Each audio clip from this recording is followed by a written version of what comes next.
19h45, la barrière Info Soir. Messieurs, dames, bonsoir et bienvenue à cette nouvelle session d'information du dimanche 15 mai 2022. Sur ce plateau, ce dimanche, nous accueillons comme invité du journal Amina Nyandou, présidente de l'Association des professionnels africaines de la communication. Madame la présidente, bonsoir.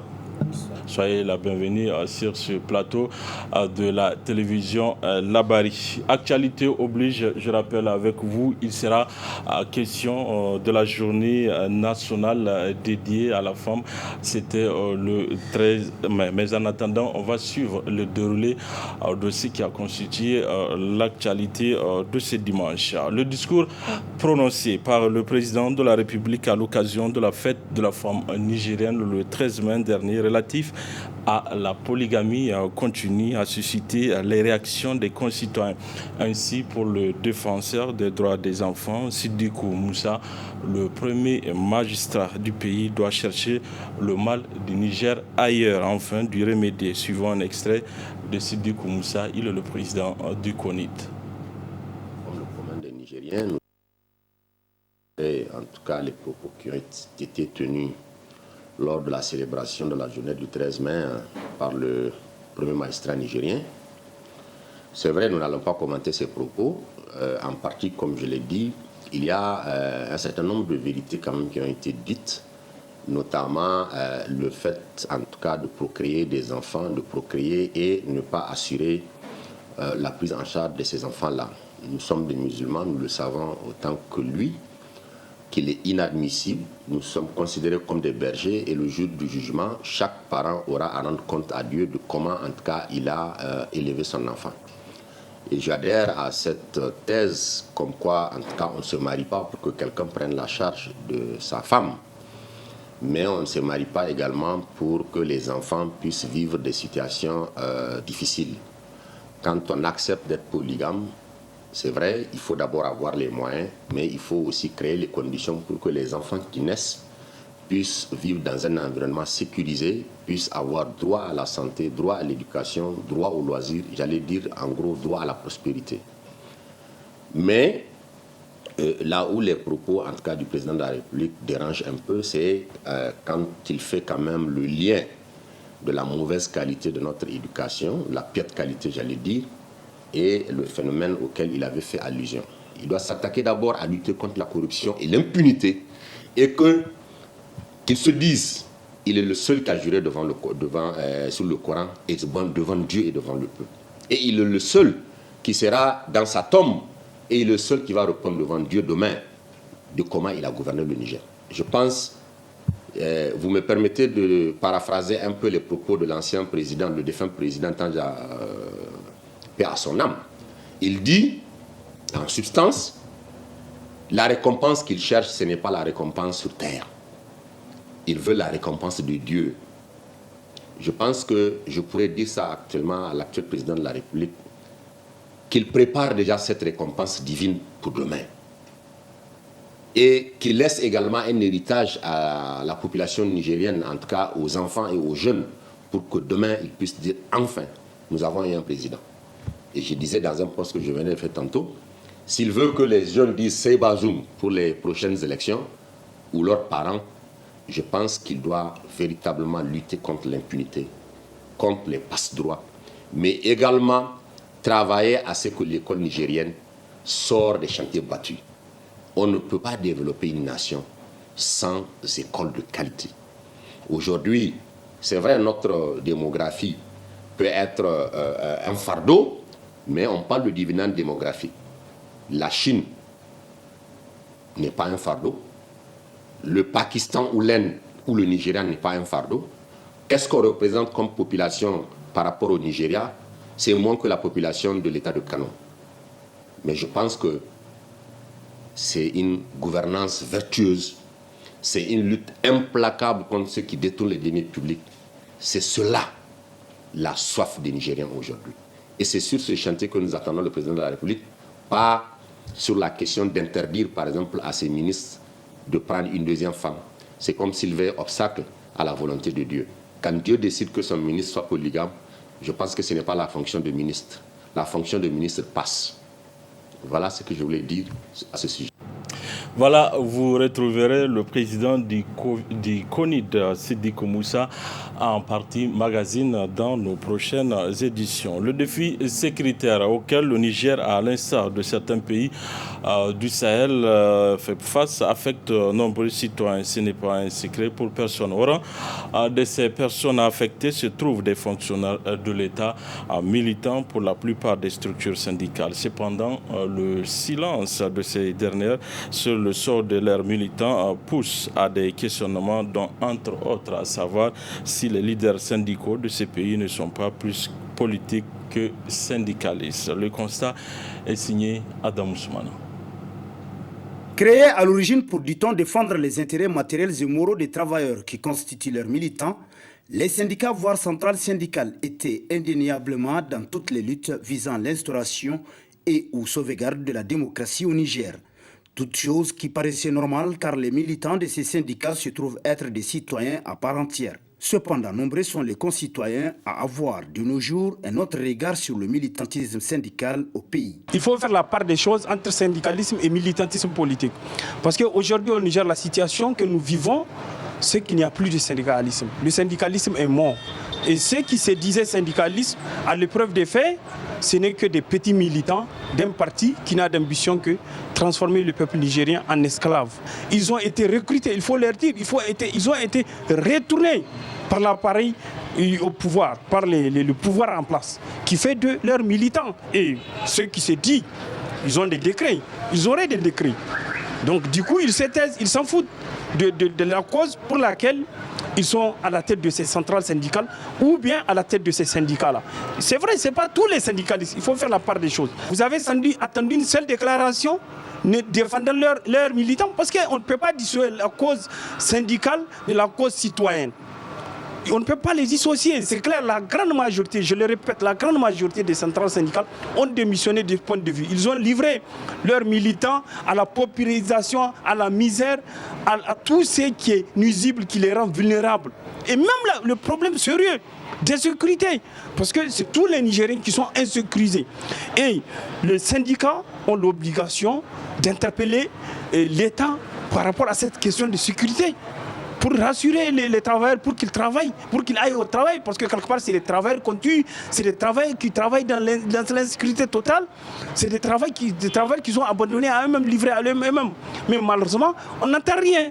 Ainsi, si cette situation s'avère vraie, l'on est en droit de se demander s'il existe une alternative permettant d'affranchir les militants syndicaux nigériens. Moi, j'invite les militants à se révolter, à s'affranchir de la tutelle de leurs syndicalistes, de leurs leaders syndicaux, qui se disent que ce sont des corrompus, ce sont des achetés, ce sont des vendus, ce sont des réactionnaires. C'est la seule réponse et le seul traitement à réserver. Et qui ne compte plus sur ces responsables à la langue mielleuse qui saisissent toutes les occasions pour venir tenir un discours qui ne défend pas du tout leur cause, mais qui défend leur propre cause. C'est-à-dire la cause des militants n'est pas du tout défendue. Donc il faut que les militants sachent aujourd'hui, ceux qui sont dans l'enseignement, dans la santé, ou bien qui sont dans d'autres secteurs, qui sachent que les syndicats ou bien les centrales, la majorité d'entre elles ne les défendent pas. Ils défendent leurs responsables là, ils défendent une cause qui vise à les asservir davantage. C'est tout. Accusés à tort ou à raison de complicité avec le régime, les leaders syndicaux nigériens actuels doivent œuvrer pour gagner la confiance de ceux qui ont fait d'eux ce qu'ils sont aujourd'hui et au-delà de l'ensemble du peuple nigérien. À méditer. Parlons politique à présent. Le palais des congrès de Niamey a abrité hier la cérémonie de fusion entre le MDR Tarna de Dr Adel Roubed et le MPR Jamhouria de Albadé Aboubakh. Une action politique qui fait du MPR une nouvelle force qui pèsera davantage sur l'échiquier politique national. Le résumé avec Adam Ousmane sur les images de Ali Doubrem.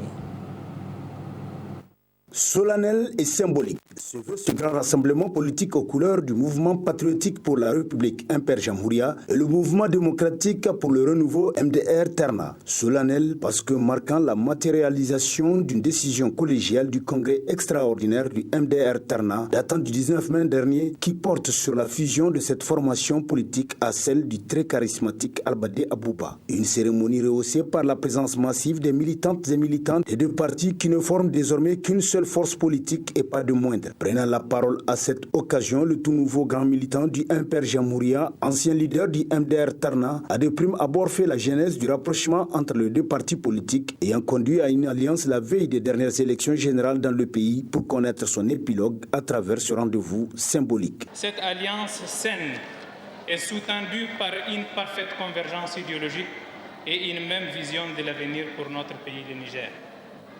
Tout au long de cette alliance, les membres du bureau politique et les militants du MDR Terna ont eu l'occasion d'apprécier l'esprit d'ouverture et de solidarité des différentes structures et des militants frères du MPR Jamhouria.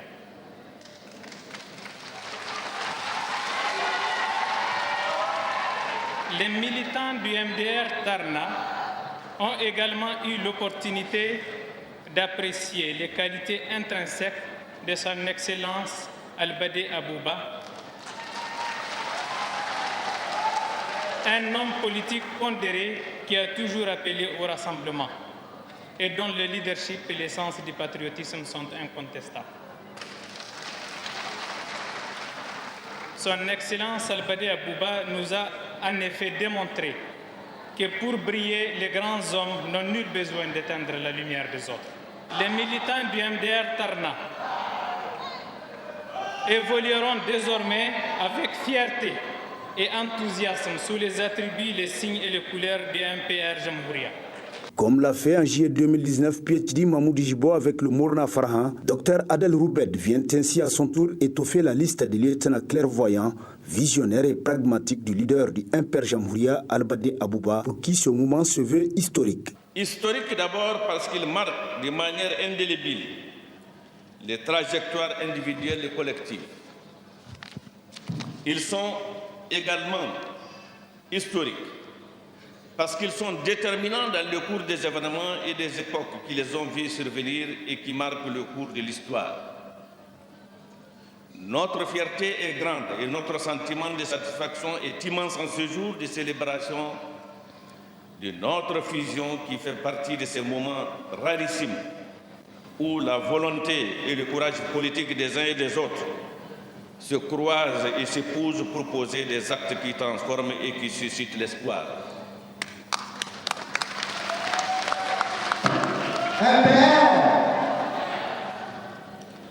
Sachons donc reconnaître aux hommes qui font l'histoire leur courage et leur apport dans les mutations en cours.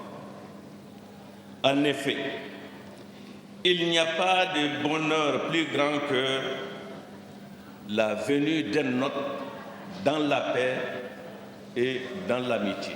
Une telle décision, courageuse et responsable, doit être saluée avec la déférence qui sied à la portée de l'acte. Force est de reconnaître que le Imper Jamhouria, grâce au leadership de son président Albadé Abouba, appuyé par un bureau politique très dynamique, est en train de ravir la vedette aux autres formations politiques de la place en gagnant davantage la confiance des concitoyens. Pour ces derniers, le MPR constitue l'avenir politique du pays et pour le parti d'Albadé Abouba, l'avenir c'est maintenant.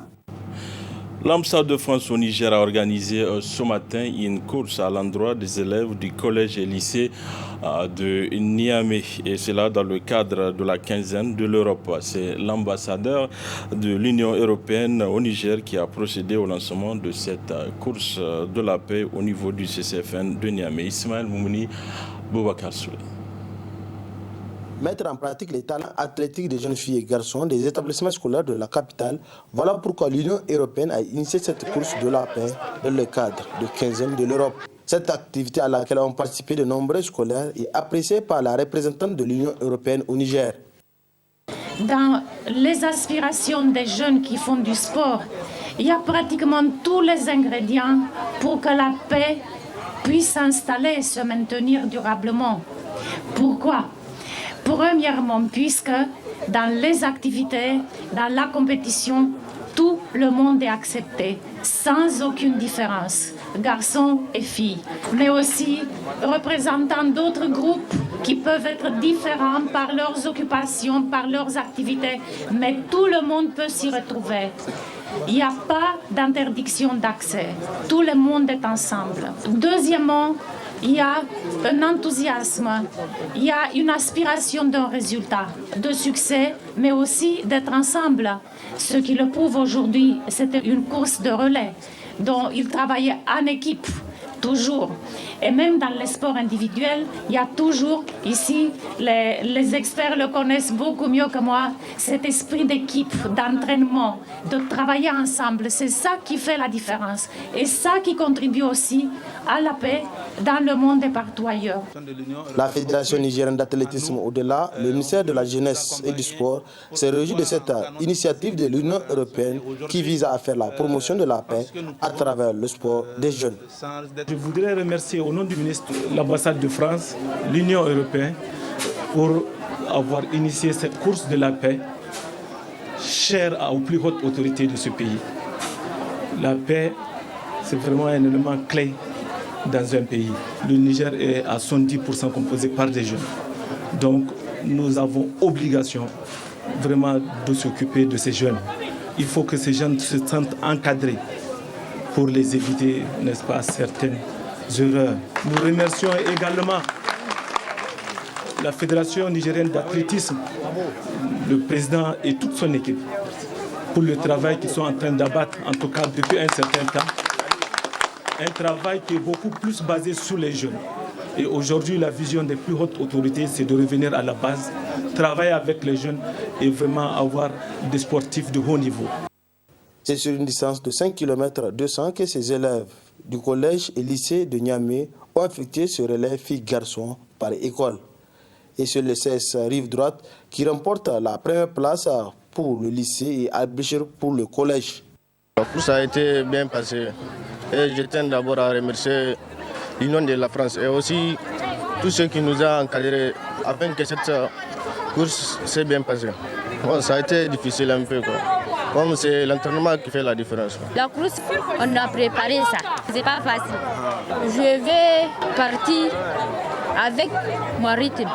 Cette course pour la paix, initiée par l'Union européenne, a permis de découvrir des jeunes talents qui, une fois encadrés, peuvent défendre valablement les couleurs du Niger dans cette discipline.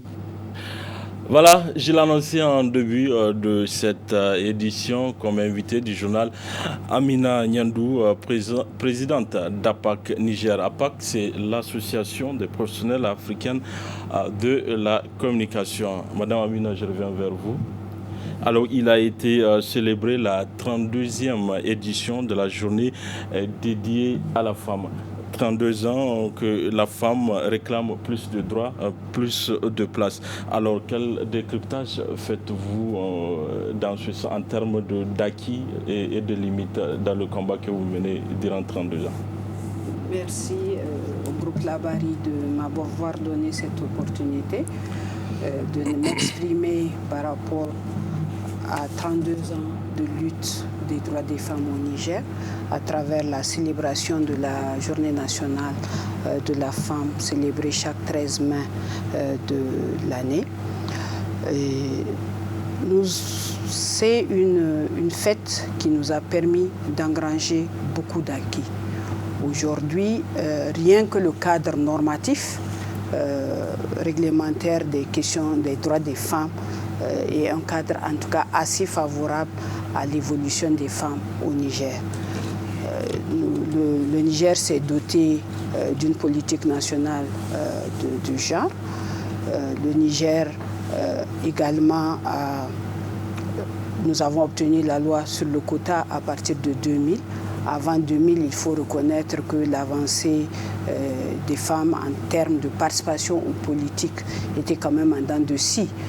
Il y avait quelques femmes au gouvernement, quelques femmes députées, mais la participation politique des femmes réelle a commencé à partir de 2000 avec l'adoption de la loi sur le quota qui a fait une porte d'entrée pour pouvoir améliorer la représentation des femmes dans les instances de décision. Au-delà de la loi sur le quota, qui a connu plusieurs révisions, la dernière révision fait état de 25% de l'un ou l'autre sexe au poste électif et 30% au poste de nomination. Au-delà de ce rehaussement, nous avons, en termes de texte, nous avons la stratégie d'autonomisation des femmes, globalement, des femmes rurales et urbaines, le Niger a une stratégie.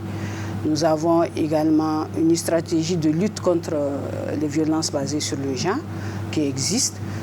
Pour vous dire que, en tout cas, les textes de base sont là, qui sont en faveur des droits des femmes. En plus de ces textes nationaux, nous avons des textes à l'international. La Convention pour l'élimination des discriminations à l'égard des femmes. Nous avons la Déclaration universelle des droits de l'homme.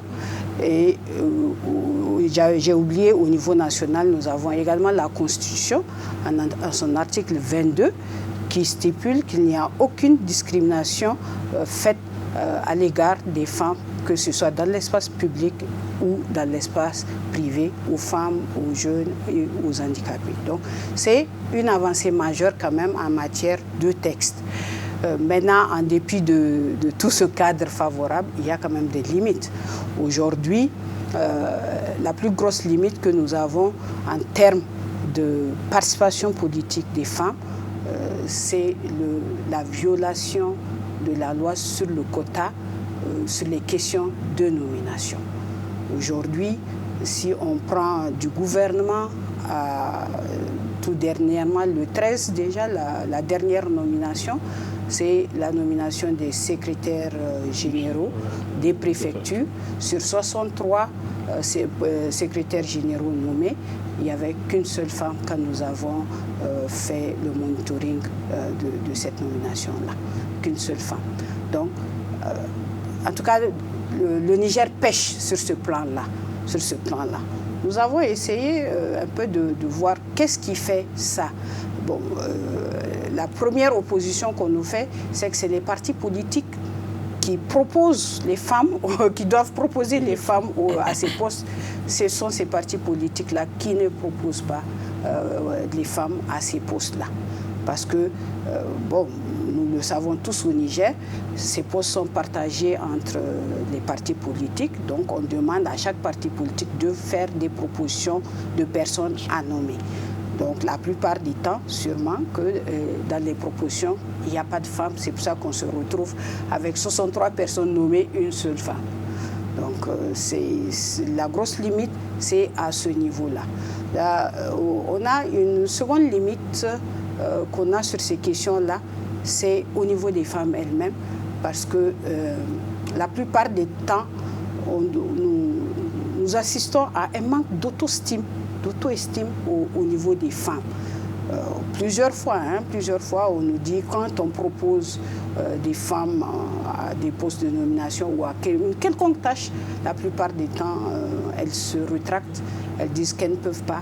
Donc ça, c'est un problème d'auto-estime en général qu'on a au niveau des femmes, parce que vous n'êtes pas sans savoir que la femme, biologiquement, la femme, elle est à l'aise dans des espaces privés, alors que ces questions politiques se débattent dans la sphère publique.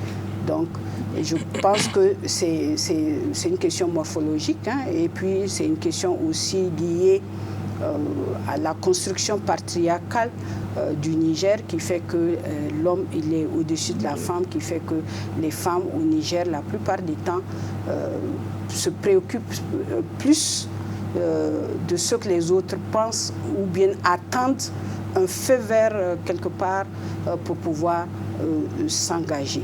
Mais toutefois, je pense que les femmes qui sont déjà dans l'arène politique ont dépassé cette contrainte-là. C'est sûrement les autres citoyennes qui sont encore face à cette contrainte. Mais les femmes qui sont dans l'arène politique, normalement, elles ont dépassé cette contrainte-là. Il suffit juste peut-être un peu de les encadrer et de sensibiliser les partis politiques pour que les partis politiques puissent faire la promotion de ces femmes-là aux instances de décision. Il y a une autre limite liée aux questions économiques. Aujourd'hui, les rapports de la Banque mondiale font état de la pauvreté des femmes. Sur 5 pauvres, il paraît que selon les statistiques, je n'ai pas les statistiques réelles en tête, je crois que 3 sont des femmes déjà. Donc, le fait que les femmes sont les plus pauvres, les plus vulnérables, ça fait aussi des limites. Aujourd'hui, sur les questions, si je reviens encore sur les questions politiques, nos études ont démontré qu'un des freins à la participation politique des femmes, c'est la question économique. La politique au Niger est synonyme de la détention d'argent. La politique nigérienne, c'est une question d'argent. Et les femmes n'ont pas d'argent pour pouvoir tenir dans les arènes politiques. Donc, du coup, elles ont moins de chances d'être élues par rapport aux hommes. En dépit de ce manque d'argent, elles sont des mobilisatrices au niveau des partis politiques. C'est elles qui font le porte-à-porte, c'est elles qui sont là en train d'organiser, c'est elles qui font toutes les tâches, la déco, quand il y a les meetings, c'est elles qui font tout. Mais quand on arrive à la vraie décision, elles sont absentes. Donc c'est une limite. Au-delà de tous ces aspects, une de nos études a fait ressortir également que la lutte des droits des femmes, telle qu'elle a commencé dans les années antérieures avec les pionnières qui ont reçu l'accompagnement nécessaire médiatique qu'il faut, elles ont pu poser des actes et malheureusement à partir des années de la dernière décennie, cet accompagnement médiatique a fait défaut et ça a coïncidé avec le pluralisme dans le secteur média, mais les femmes sont absentes dans les contenus médiatiques. C'est aussi une limite parce qu'elles sont invisibles et au Niger, c'est la visibilité qui fait les hommes. En politique, qui font les hommes dans le secteur économique, dans l'entrepreneuriat, et les femmes ne sont pas du tout visibles, malheureusement, au niveau des médias. En faisant la balance entre les atouts et les limites que vous venez d'énoncer, on voit bien qu'il y a tellement de limites. Vous avez parlé de manque d'encadrement, de sensibilisation, le manque de confiance en soi, entre autres. Vous, en tant qu'organisation féminine, qu'est-ce que vous faites dans ce sens ? Nous faisons beaucoup de choses en tant qu'organisation féminine.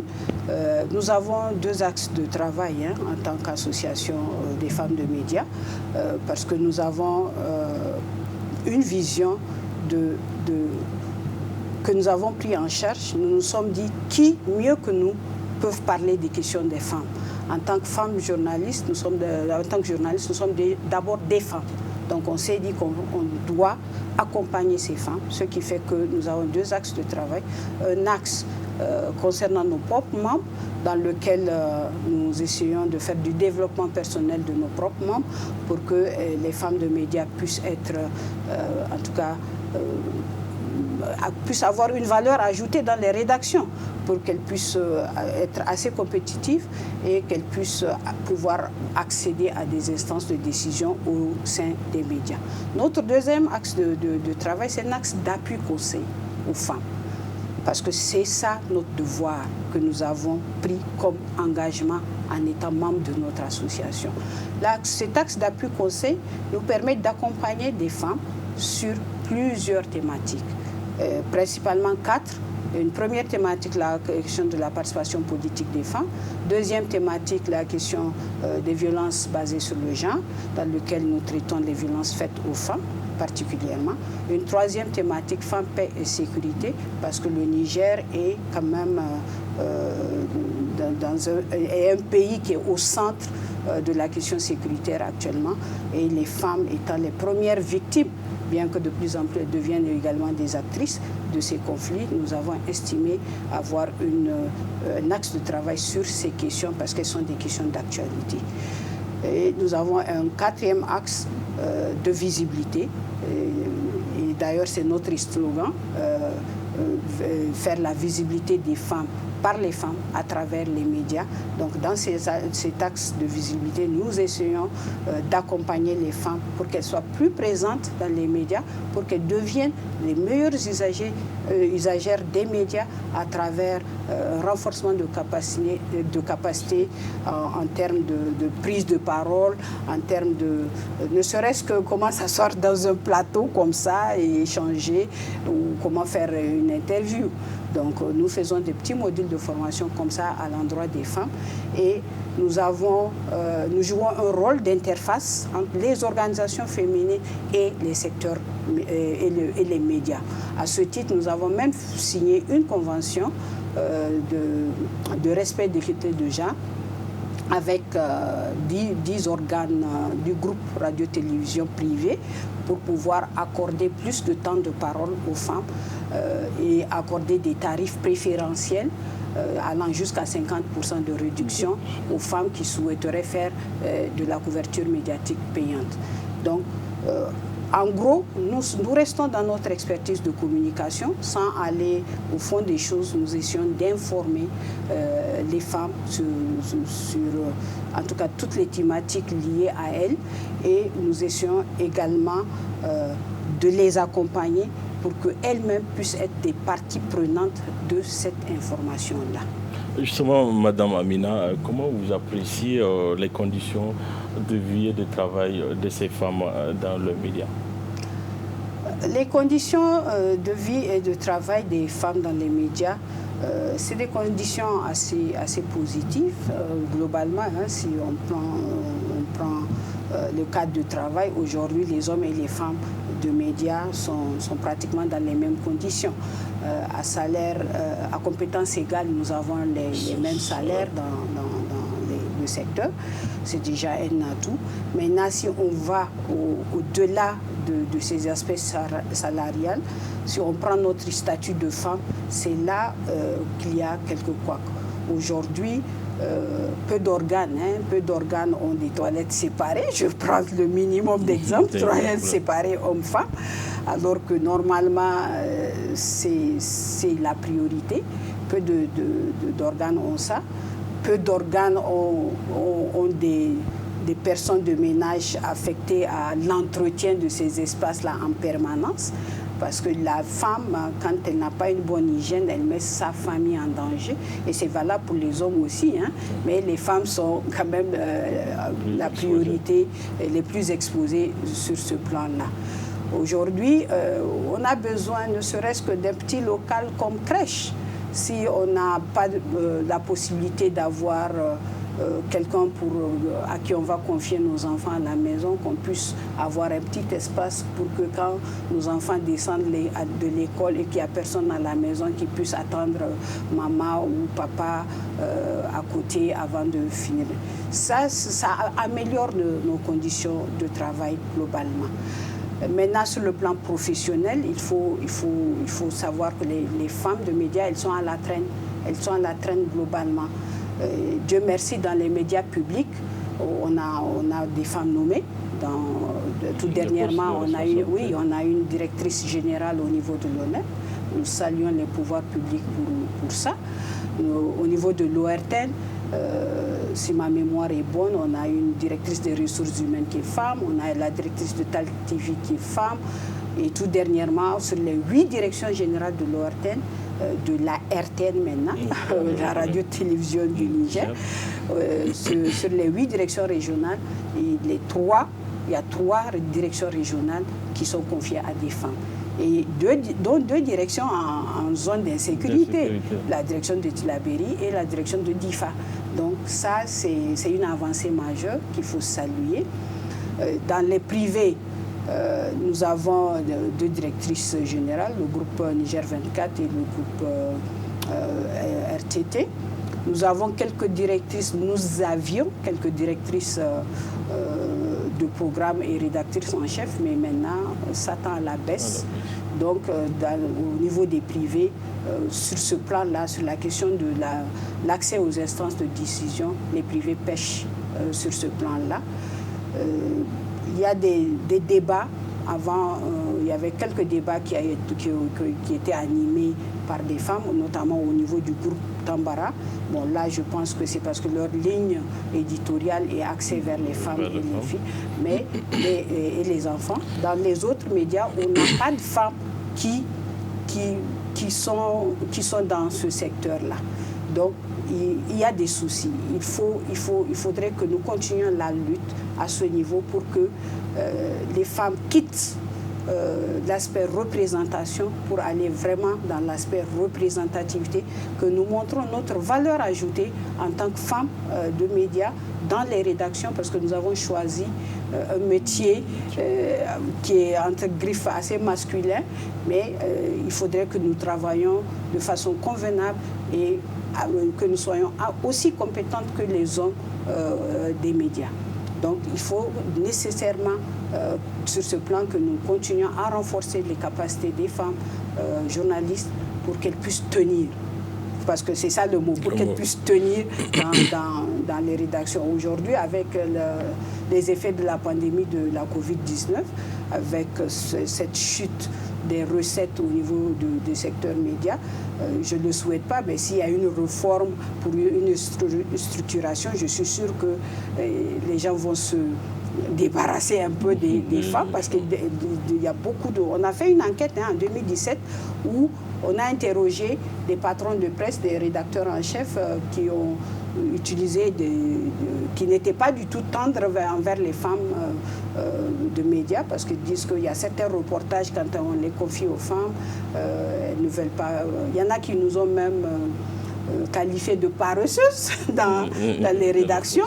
Il y en a aussi qui disent qu'on n'est pas assez rentable à cause de nos responsabilités familiales. On est régulièrement absente quand les enfants sont malades, quand le mari a besoin de soins, tout ça. Bon, c'est notre spécificité de femme.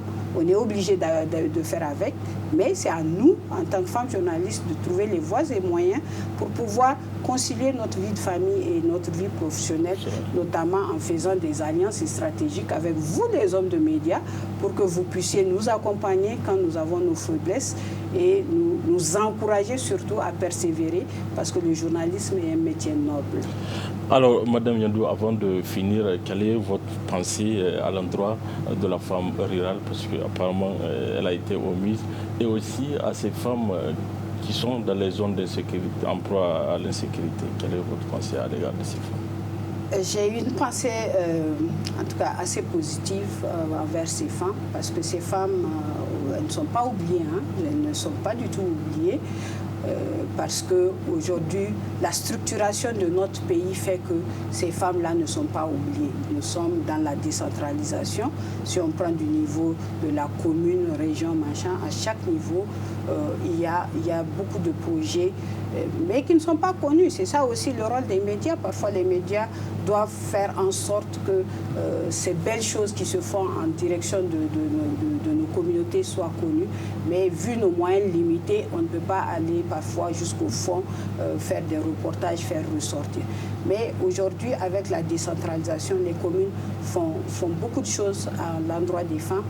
C'est insuffisant, certes, parce que n'oublions pas que nous sommes plus de 52% de la population. C'est insuffisant aujourd'hui, ces actions envers les femmes, mais des efforts sont faits sur ce plan-là.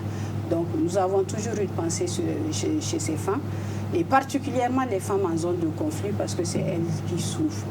Aujourd'hui, les femmes en zone de conflit, elles ont beaucoup plus besoin de l'accompagnement de toutes les autres femmes et de tous les hommes du Niger, parce que elles souffrent. Elles souffrent. Aujourd'hui, ces femmes, elles sont laissées pour compte, si je peux me permettre cette expression-là. Parce qu'il y a des zones où elles sont obligées d'accepter l'offre qu'on leur présente. C'est pour ça que parfois on constate qu'elles deviennent des actrices du conflit parce qu'elles sont obligées d'accepter. Aujourd'hui, on vient, des terroristes viennent les trouver et leur dire, bon, si vous n'acceptez pas ce que nous voulons que vous fassiez, on va vous tuer. Mais le choix est très clair. On choisit de survivre. Donc, à cause du fait qu'elles sont obligées parfois d'accepter ces offres-là, elles deviennent des actrices des conflits.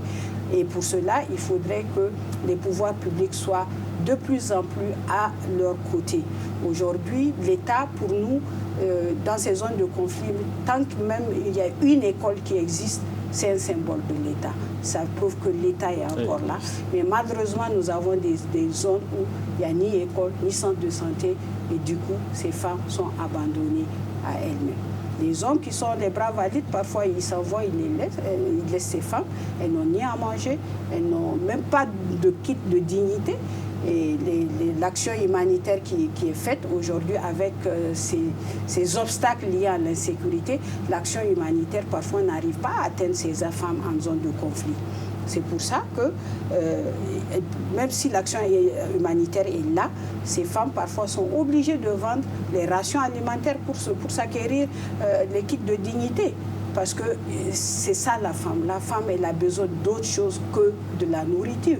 Donc ces femmes doivent être accompagnées et ma pensée, c'est que ces femmes, elles ont développé des qualités, une résilience comme pas possible, hein, parce que pour survivre dans ces zones, ce n'est pas facile, mais ces femmes, elles sont encore là, elles tiennent. Il y en a qui continuent à aller dans les marchés hebdomadaires pour pouvoir avoir de quoi manger. Elles arrivent à encadrer les enfants, tout ça, mais il faudrait que nous ayons une pensée. Et Dieu merci, le thème de la journée du 13 mai cette année était en direction de ces femmes-là, en tant qu'actrices de paix et de sécurité. Et il y a eu même une levée de fonds en direction de ces femmes déplacées-là pour pouvoir les soutenir. Et je profite de votre plateau pour saluer le ministère de la Promotion pour cette action et pour saluer les donateurs et pour demander aux gens de continuer à donner parce qu'elles sont assez nombreuses qui ont besoin de notre appui. J'ai vu tout à l'heure des femmes venues de Bolsi qui sont actuellement dans des classes à Torodi et qui ont abandonné tout pour fuir le danger, qui sont là. Et ces femmes ont besoin d'être accompagnées. Au-delà, c'est elles qui sont les toutes dernières, mais il y a d'autres encore qui souffrent. Donc, ayant un élan de solidarité envers ces femmes vulnérables. Merci à Amina Nyandou. Je rappelle que vous êtes la présidente de APAC Niger, Association des professionnels africaines de la communication. Merci d'avoir répondu à notre invitation. Voilà, messieurs, dames, c'est également tout pour ces 19h45 de la télévision Labari. Merci à vous de l'avoir suivi. Au revoir.